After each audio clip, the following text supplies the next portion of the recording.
Bienvenue ou bien retrouvé. Aujourd'hui, je voudrais parler des grands auteurs du 19e et du 20e siècle. Stendhal. Stendhal ouvre la voie au réalisme et son nom est le pseudonyme de Henri Bell. Il est né à Grenoble et garde un mauvais souvenir de son enfance et de son éducation, qui le poussera à être en révolté contre la famille, la religion et la monarchie. Fasciné par la carrière militaire, il rejoint l'armée de Bonaparte en Italie, qui deviendra sa patrie d'élection. En avril 1814, il s'installe à Milan et s'élit au milieu libéraux. Mais suspecté par la police autrichienne, il doit rentrer à Paris.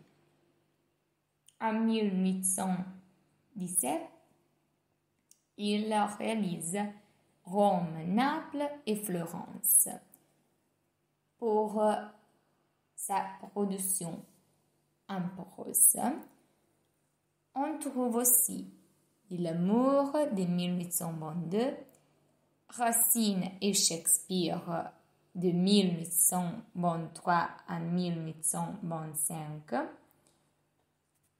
Vie de Rossini de 1823, Armance de 1827, 1829 Promenade dans Rome et en 1800 Les Rouges et les Noirs.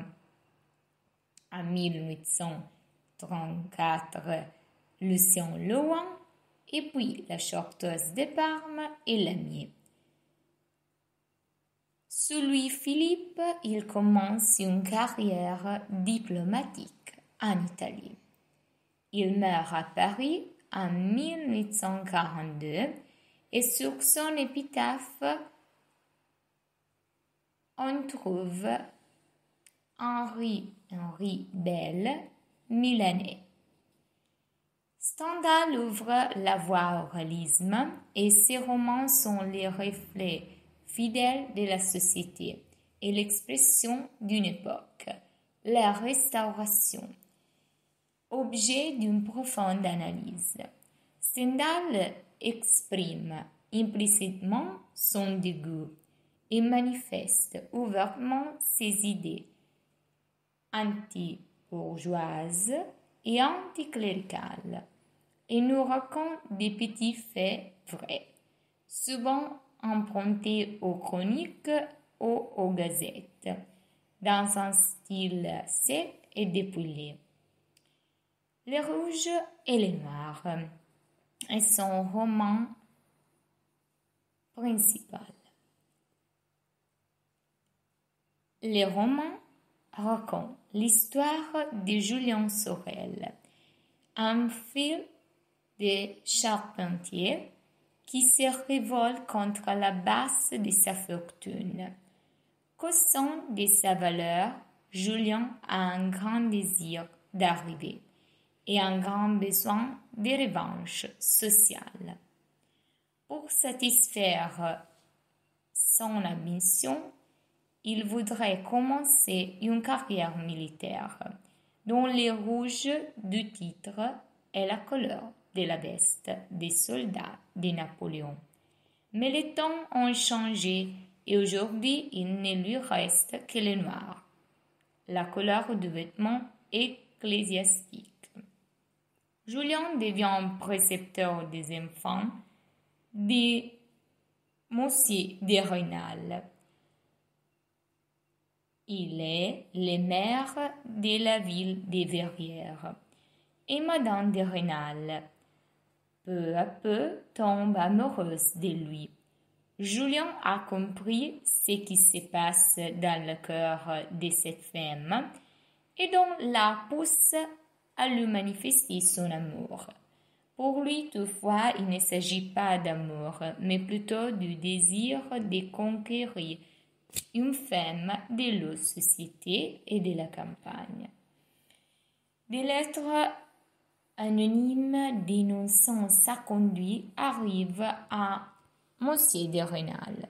Julien donc doit quitter la maison et il entre au séminaire de Besançon.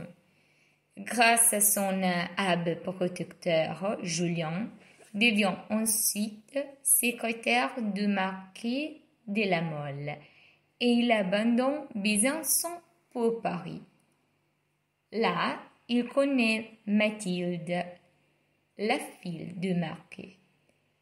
Avec elle, toute l'aristocratie qui fréquente la maison. Il s'agit d'un autre pas en avant dans l'ascension sociale. Ce jeune ambitieux semble attendre les succès. Mais Mathilde l'aime et attend un enfant de lui, et le marquis consent au mariage. Mais il écrit une lettre au village des Verrières pour avoir des renseignements. Et Madame de Rênal lui répond. La lettre, dit-il, et imposée par son confesseur, accuse Julien. Se concentré, il tira des coups de feu qui blessent Madame de Rênal e finirà sur l'échafaud. Se questa descrizione in francese della vita di Stendhal e della sua opera principale, Le Rouge et Le Noir, vi è utile, fatemelo sapere tramite un commento, un like, interagendo con me. Per il momento è tutto, ci sentiamo in un prossimo podcast. Grazie di avermi seguito.